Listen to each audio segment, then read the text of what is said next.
Hey guys, this is Yegues and John Heilig. and this is Decision 2, John, not Decision 1. You may see it said 2.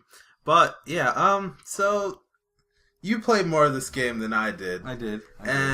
So, anyway, we're not doing Decision 1 because you never played that. I played didn't it play one now. freaking, a while ago when it first came out. But then I played it again while I was getting footage for Decision 2 to just try, seeing if it's worth talking about. And it is not. I opened them in 2 tabs and legit I got confused and had to switch back the tabs 3 times because the intro pretty much looks the same. There's that silhouette of the guy shooting the whatever, and then it looks like the same game. Content-wise, I don't really remember, but I mean, you played more of this, so I played a couple levels, and it's pretty much just a top-down, shoot zombies with whatever guns, and WASD movement. I think you could change it to it's just generic WASD, or you can change it to the mouse controls the cursor and your character controls following the cursor. It was fucking weird. I tried it and I was like, nope. Yeah, no. So pretty much, it's just not so much linear gameplay It's more of a sustain the city that you're stuck in. Yeah. So what kind? I mean, I only played a few like this, just the generic one you see now, where I just have to I don't even know what the fuck I'm doing. Well, you start out and you go into this new city and you kill the zombies, and then essentially there are 4 different zones according to north, south, east, and west. I think it's only one city, or yeah, as far as I know.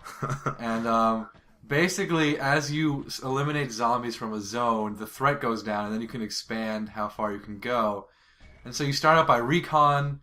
You find a tower, and then you can find a warehouse so you can upgrade your stuff. Are there brothels?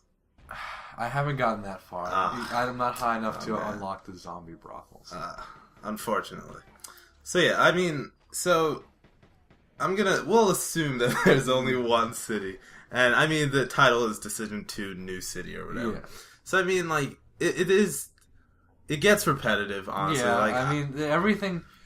I'm pretty sure the maps are, each zone, the map stays consistent, but it all just kind of looks... Yeah, it's just kind of gray. Yeah, just fucking road with dead zombies and lizards. And so later on, as it gets larger, it's harder to find these things that you need to capture or whatever, because it all looks the same. Yeah, so, anyway, I mean, the gameplay, it's smooth. I mean... sometimes it gets annoying whether the zombies go down in 1 hit or 50 shots.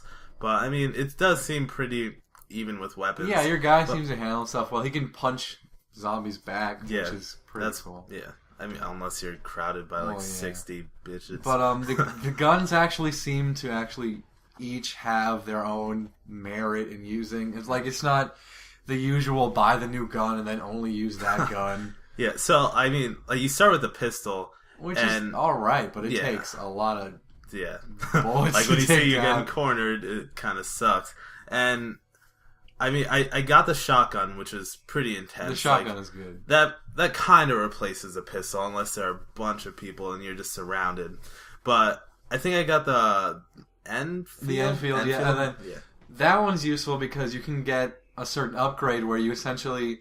You kind of sit down, and then it opens the range of view, and you can almost snipe them with it.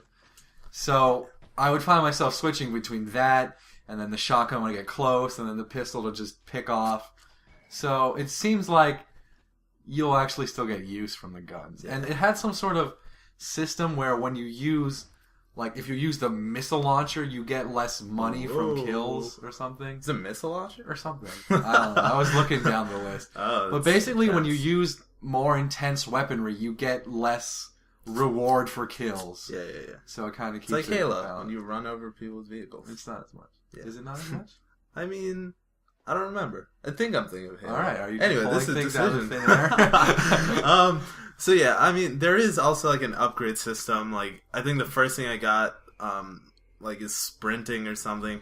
I mean, it was useful kind of when the city's like 1 million feet wide, and it was just kind of like generic. I don't know. Was the thing you got with the Enfield? The steadfast thing. I think it's basically like you kind of just like sit down and like your accuracy improves and you get more defense, but you can't really move. So is that with the Enfield or like every weapon? Anything, but like the Enfield had the most dramatic change because the scope becomes like a wide. Pretty intense.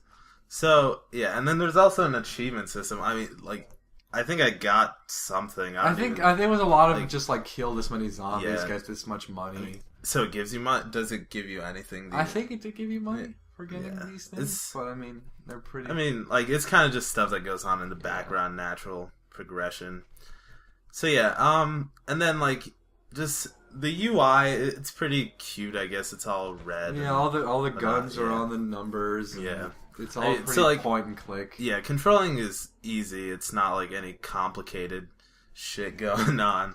And then it pretty much tells you exactly what you need to do. Yeah. I know from the menu, it seems pretty confusing once you like go through the recon. Seems like there's too much. And and then I guess once you realize it, and then like in game, there's like scavenging and like you could hijack ATMs or something. You can secure points. Yeah, it's pretty cool. Like some of the perks seem kind of lame, like end game kind of things. Like you have nothing else to do.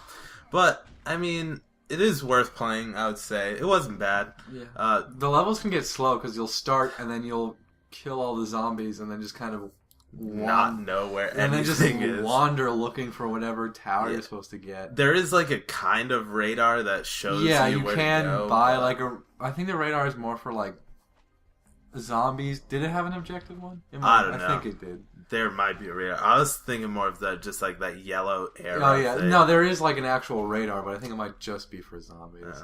I mean that helps because sometimes it's like one left in a giant city. But there aren't just zombies. The zombies actually have guns sometimes, which I was it's pretty kind of terrified by. Yeah, so like the balance of weapons, it's a well balanced game honestly for what it is and being so just in one place. It does give quite a few things to do, and so it's worth playing. I would say Decision 1.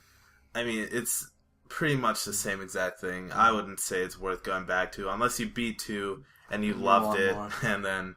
I mean, I stopped playing 2 because I kind of got sick of wandering the city looking for what I wanted. It's pretty repetitive after a while, but it's worth. But it looks like it's got more consistency. The zombies started becoming giant wolf lizard men, and the freaking dogs. You're a giant wolf lizard man. I'll try. So yeah, well that's Decision 2. It's worth a try. Yeah, especially if you like the top down, try to survive kind of genre. I mean, top or bottom.